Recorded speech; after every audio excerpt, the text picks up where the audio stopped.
Thank you again, everybody, for joining us for New Shepard's 15th flight to space. We're at T-minus 10 minutes and 45 seconds to go. We continue to be in a hold here.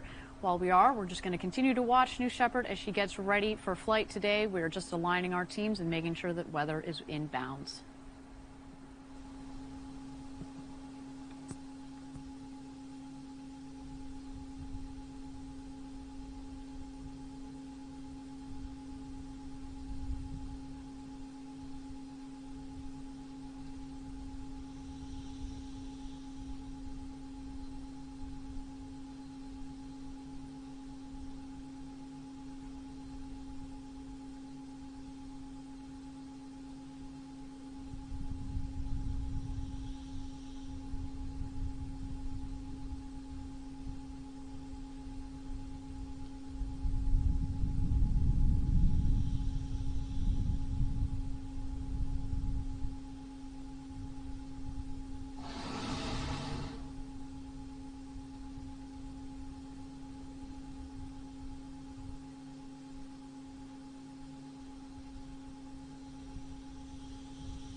This is the flight director on Channel 1 and UHF voice for the go poll for terminal count and launch. Capsule.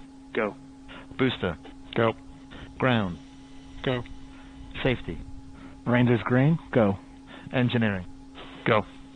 Capcom. This is the flight director. New Shepard is go for launch. Booster, commence the terminal count. Wilco flight, and we still have step 104. All right, everybody.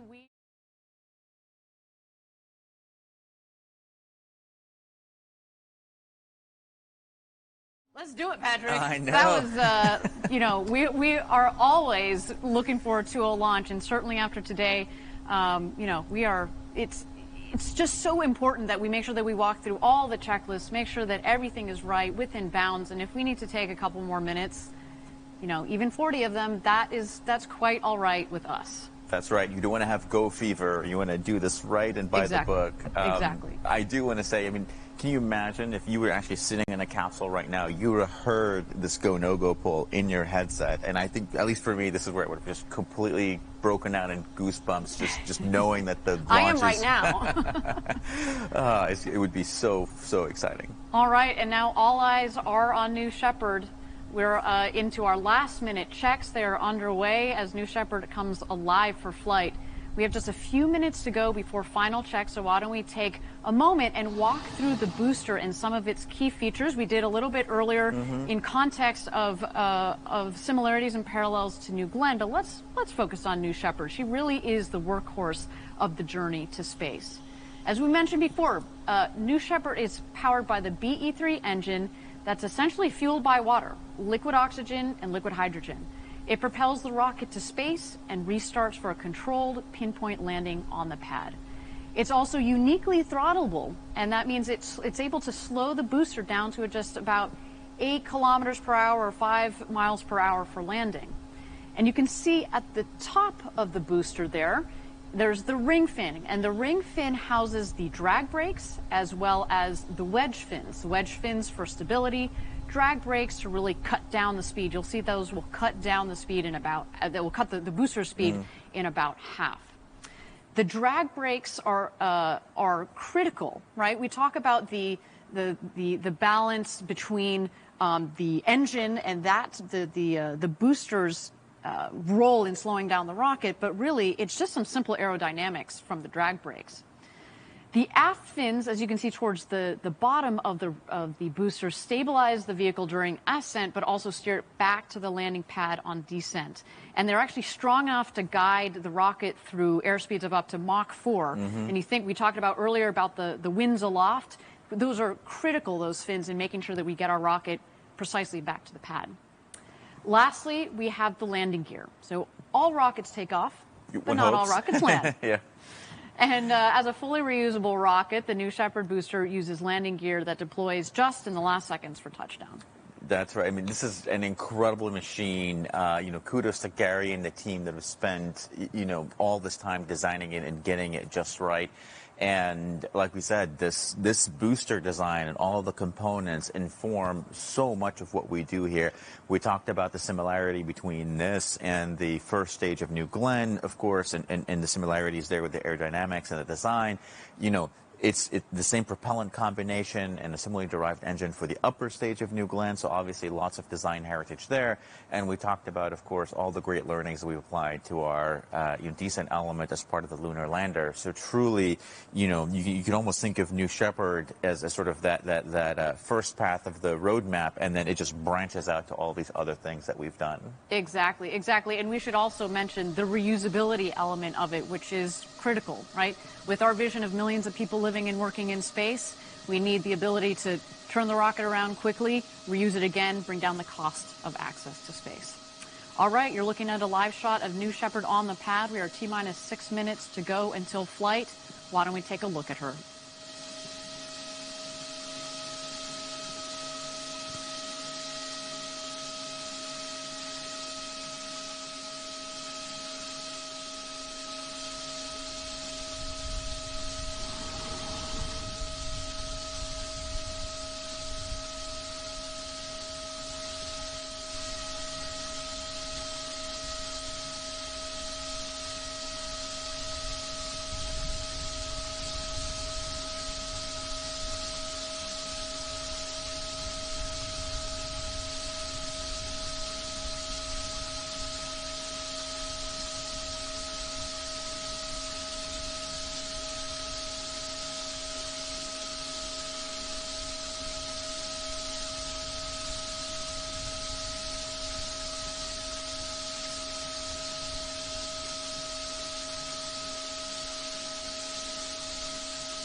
Thank you again for joining us for New Shepard's 15th flight to space. You are looking at a live shot of New Shepard. She's just about to begin her final preparations for her 15th flight to space. We are at T-minus 3 minutes and 10 seconds to go until launch. So for those of you that are just joining us now, earlier in our show, we showed our astronaut experience crew rehearsal. Very exciting. That all seems to have gone perfectly well. And now we're ready for New Shepard's flight itself. So at T-minus 2 minutes, the rocket is going to go into autonomous mode. We throw the show over to her, and the rocket is in charge of itself from liftoff, its entire flight to space, and its landing back, the rocket itself on the landing pad just 2 miles north of the launch pad. In just a moment here, we are going to see the engine gimbal check, as well as what we call the built-in test, the bit checks, We want to make sure that we can move the aerodynamic surfaces freely so that they, just like an airline pilot does before his or her flight, to make sure they've got free range of motion. We also, at the top of the tower, of course, have the gantry that will also retract. That's right, and Ariane, right there on the gantry, you see these big sun shields there. You know, one of the, if you have 6 very large windows, like you said, and 60% of the capsule is actually windows by volume. Ah, there you go. There it goes, the retraction. Retraction right there. So we actually need those shades there just to keep the sun out of the capsule. We want to make the astronaut experience as comfortable as possible. We want to keep them in a nice, cool temperature. As I'm sure we don't want it to turn into a greenhouse with all of this big, beautiful windows. So what our team did is actually put these shades in. It makes it a great experience. And then, now if you or I were in there, we'd be looking out and just... Ready for launch. Yes. Ready for launch. A simple but beautiful solution. All right, there go the aft fin checks. There are 4 of those fins at the base of the rocket.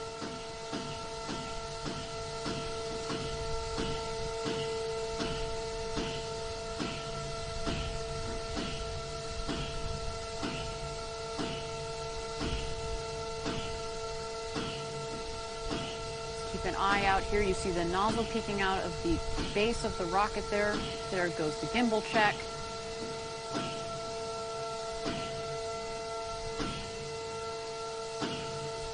The engine gimbal, of course, is critical, but in particular as it's coming into land.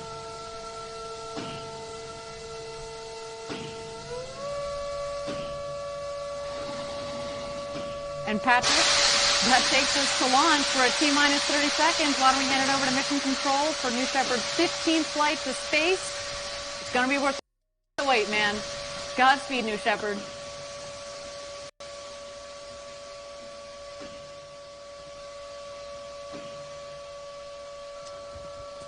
Guidance internal. T-minus 10, 9, 8, 7, 6, 5, 4. Command engine start. 2, 1.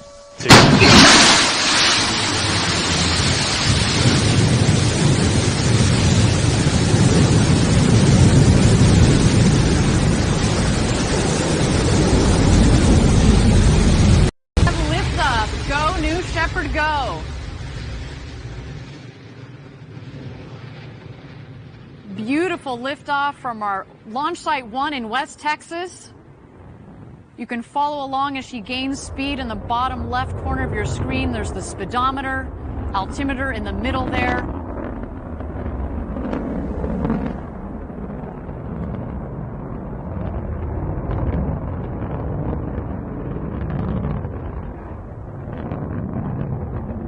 First milestone on our trip to space, max Q. That's when the dynamic pressure on the vehicle is at its maximum, the toughest point in flight for the vehicle.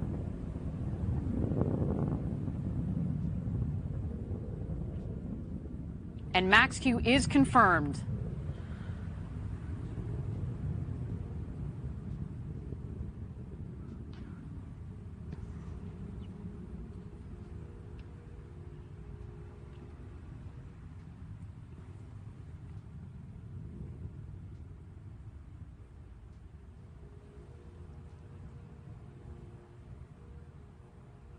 All right, right about this time in your flight, on ascent, you're going to max at about 3 Gs.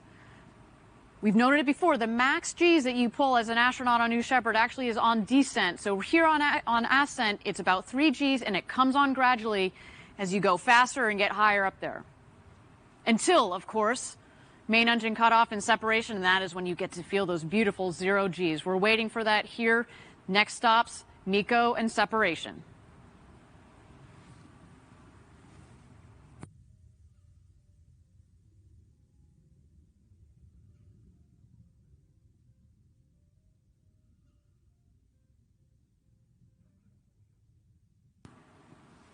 Coming up here on Meco, main engine cutoff. So far, a clean burn from our BE-3 engine.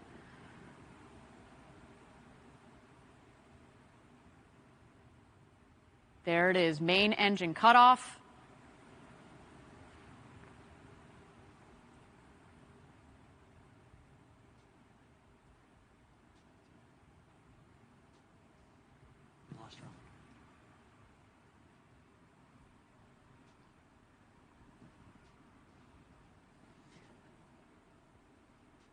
All right, appears we have lost the link to the J layer.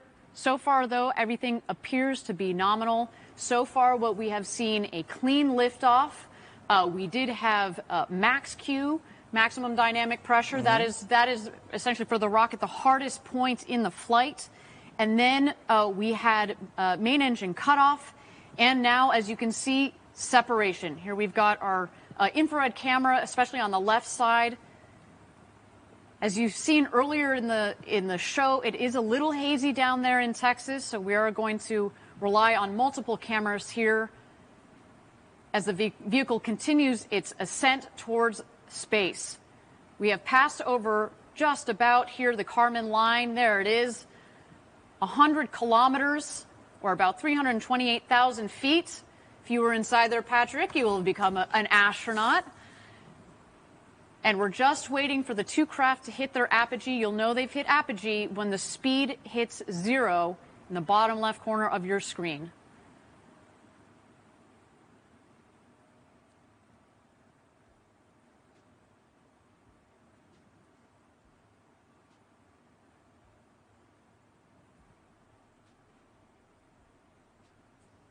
There it is, apogee just at about 346,000 feet. Of course, we're going to have official stats for you after the flight via Twitter, but so far so good. Patrick, looks to be a nominal flight of New Shepard. You see the booster on the right and the capsule on the left. This is when they've begun their descent. As we've seen in the past, obviously the booster is going to beat the capsule down to Earth as it's more better aerodynamically shaped. Mm-hmm.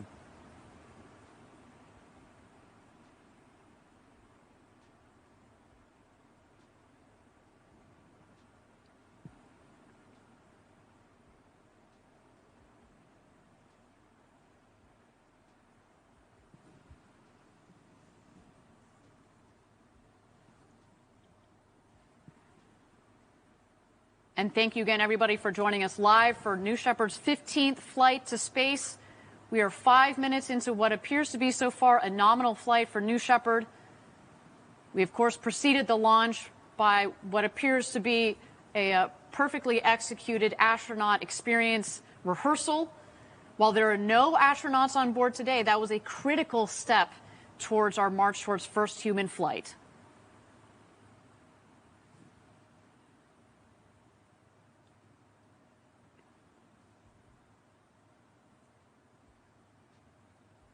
All right, we've picked up our long-range cameras again. There you see the booster, the bottom of the screen, and the capsule on the top. At this point, the booster is re-entering the atmosphere. It means it's going to have air pressure against which those aerodynamic surfaces Patrick and I were walking you through can push against to guide the rocket back to its landing pad. And to think this rocket will have peaked at almost Mach 4, and it's, by the time it touches down, it's just going to touch down at about 8 kilometers per hour or 5 miles per hour. So relatively speaking, a nice soft landing. Critical, as we talked about reusability, the softer the landing, the quicker you can turn it around, right? You're not jostling the rocket, you're not jostling the hardware. You want to be able to flip it around nice and quickly. So there you see the aft fins. We also call them the pie fins because they're shaped like pie wedges.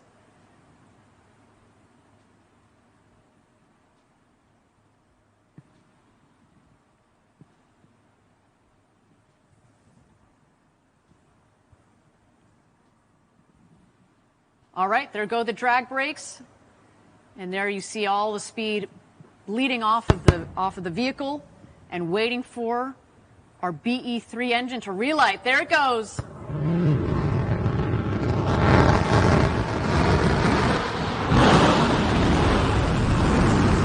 Landing gear deployed. Oh, look at that smooth landing.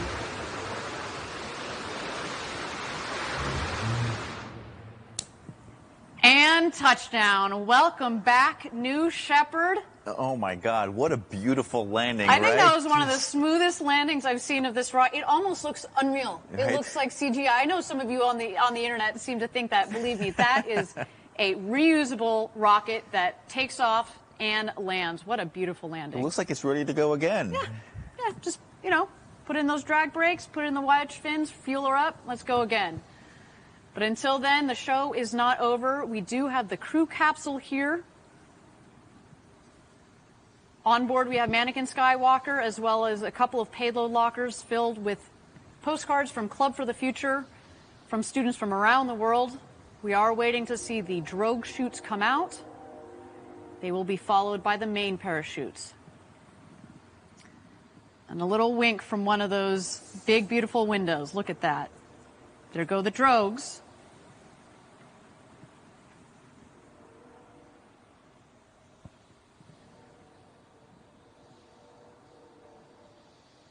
And here come the mains.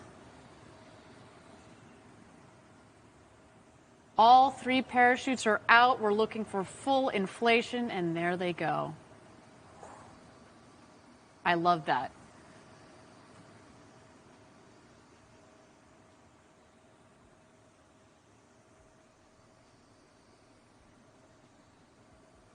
So far, so good. A nominal launch, nominal landing for the booster. We're waiting for the crew capsule to come into land. We're at about 1,600 feet to go. And a nice smooth descent at about 16 or so miles per hour. Just at about 25 or so kilometers per hour. That is a nice smooth descent. There's the valley of our West Texas launch Site 1 as we call it.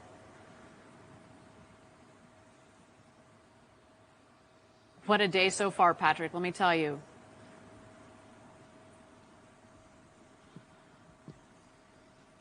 Now, at 800 feet to go here, we should remind everybody that we do have the retrothrust system that kicks on just in the last moment. Basically, it just creates a nice air cushion for the capsule so that if you, next time, hopefully, you know, when you and I are up on in that capsule one day, we are going to be getting a nice air cushion underneath the capsule.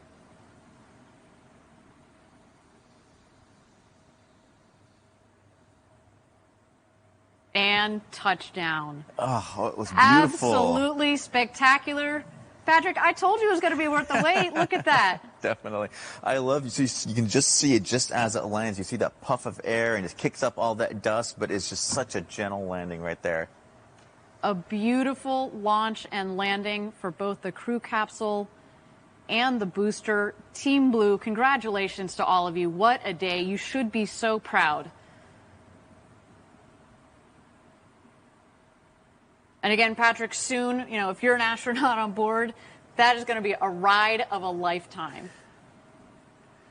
Cannot wait to check out those onboard cameras to see the views that Mannequin Skywalker had today. He gets to have all the fun, gets to go everywhere. I know, that guy. Jeez. Now, to bring it all right back around, right, we started the day, you know, as exciting as this launch is, we actually started with, you know, the astronaut rehearsal, sort of on top of the normal launch preparation. And now we're going to bring it all back. Those same stand-in astronauts are going to go back out to the capsule. Once we open the hatch, they're actually going to get in, and we're going to practice and rehearse, essentially getting the astronauts out safely, getting them back into the van, have them reunite with their loved ones, and that's when they would go off and celebrate this sort of incredible experience they would have just had. So, you know, I can tell you that when we've done this in rehearsals and the people have just been sitting out there when this has just happened, you know, they just get emotional. Even just sitting in at the very end, they get emotional. I can only imagine what it'd be like to actually fly and get landed. We see it time and time again. You saw a little bit. Obviously, we didn't have the audio from for the safety shelter earlier today, but you know, seeing the reactions of our stand-in astronauts from having done the rehearsal, they get super, you know, psyched and worked up, as they should, right? And then same thing, as you just mentioned, when they come out of the capsule, it is, you know, we put them in, but then they come out again, and it's just this elation. And to think, you know, next time, you know, it's coming up soon, when we start, you know, putting people in that capsule, you compound it with a launch to space and back. Ugh. With a boat full of adrenaline, you better believe they are going to be absolutely psyched and ready to celebrate. Absolutely. Well, so the recovery process is underway. It goes like this. So Since the capsule has landed, we do have the recovery team, which includes a couple of lead vehicles, safety vehicles, and of course our crew member 7. They are quickly traveling out to the landing site. Now, this team's job, if there are astronauts on board, is to ensure that the astronauts safely exit the capsule. The astronaut families, as Patrick mentioned, in parallel are on their way, would be on their way to come welcome our astronauts. Now, once the astronauts would step out of the capsule, newly minted an astronaut, as we mentioned, it is time to celebrate. Now, simultaneously, we also have another team that is heading out to the booster to safe the vehicle and get it back to the barn. I mean, we joked about the quick turnaround. Obviously, we're not flying again today, but it's the keeping the costs of spaceflight down. You have to work on the operations, get those tight, get them quick to be able to reuse the vehicle as much and as quickly as possible. Absolutely. That asset turnaround is absolutely key there. And again, the point of today's flight was to mimic the astronaut experience profile under real launch conditions, right? Astronaut loading is complex, launch is complex, doing them both together is super complex, and doing them well, and you saw that happen today, is going to be a huge step forward. Patrick, what a great day. Actually, while we've got a moment, why don't we check out some of the highlights from today's launch and landing. So we had New Shepard on the pad there, a nice ignition.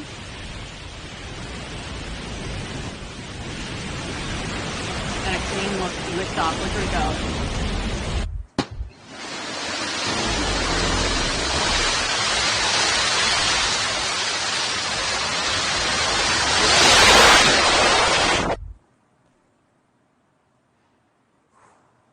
That rumble, you can see it in the cameras, and when you're down there in Texas, the whole valley feels like it's shaking when that 110,000 pounds of thrust is lit underneath the engine.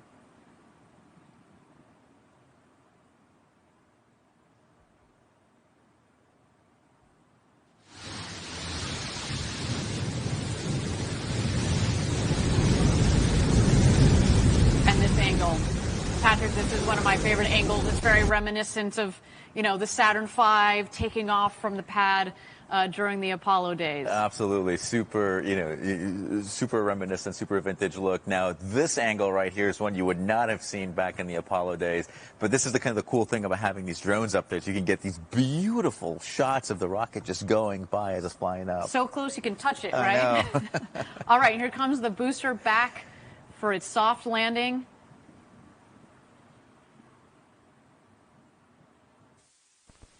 Again, Patrick, I think this is one of the smoothest, most controlled landings I've seen from this rocket.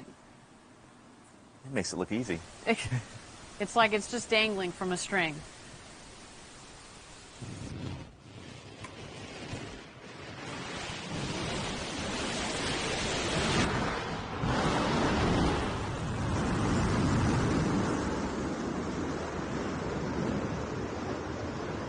And that's one of the benefits of having such controllability in the engine, is you can really sort of dial that thrust in and ease your way down onto the launch pad. Exactly, exactly. And talking about the, you know, we were talking earlier about the lessons that we're taking from New Shepard and pulling into New Glenn. That throttle ability on the engines is critical. And then last but not least, of course, our capsule with a nice air-cushioned landing. And you can see, actually, the parachute's dropping pretty close to the capsule, meaning there's not too much wind there out on the ground today, which is beautiful. And now live shots from the recovery team that are out there. You can also see, again, we're in preparation of bringing the stand-in astronauts back. We're going to get them into the capsule so that we can practice the egress and taking out of the astronauts from the capsule. Again, coming to you soon. This has been such a critical step, this astronaut experience rehearsal in the march towards human spaceflight. Let's just take a look here. Setting up the stairs. It's a couple feet off. It's about a meter from the ground up to the hatch itself. So making sure they've got a nice, comfortable step out. Yeah. Onto the desert floor. I'm sure my heart would have been beating so heavily through this. You know, I might be a little wobbly on my feet coming out of this thing, just having been literally up in space like just a few minutes ago. Just incredible feeling, I can imagine. Cannot wait. 7, Kevin Sprogge there in the blue coveralls. He's done an incredible job, as well as Sarah Knights, our crew member 7. All right, some mission recap statistics here. These are unofficial. We will have the official ones after the flight. Maximum ascent velocity, 3,615 kilometers per hour. Crew capsule Apogee, its highest point in flight, 106,021 meters. Mission start time, 11:51 a.m. Central Daylight Time, and mission elapsed time, 10 minutes and 27 seconds. Just an incredible day. Very cool, very cool. And to commemorate today's launch, you can definitely pick up some of our official NS-15 mission patches and other really cool swag from our shop, and you can go to shop.blueorigin.com to do that. There's a lot of cool things out there. I saw the mission patch earlier. It has the, the silhouette of the 4, stand-ins there. It's extremely cool. Yeah, there we go. I think Gary is the one on the left there. Yeah, maybe? exactly, I'm not sure. exactly. But it's a cool one. I'm definitely picking up one of those right after this. Fantastic. So with that, Patrick, it is time to close out the show. Thank you so much for being my co-host. Always my pleasure. Thank you for for having me. A wonderful launch. As I told you, worth the wait for all of you as well. Thank you for staying with us for the whole flight, New Shepard's 15th flight to space and back. Please follow us on Twitter and Instagram for all the latest updates. And please continue to stay safe out there. Until our next launch, as always, Gradatum Ferociter.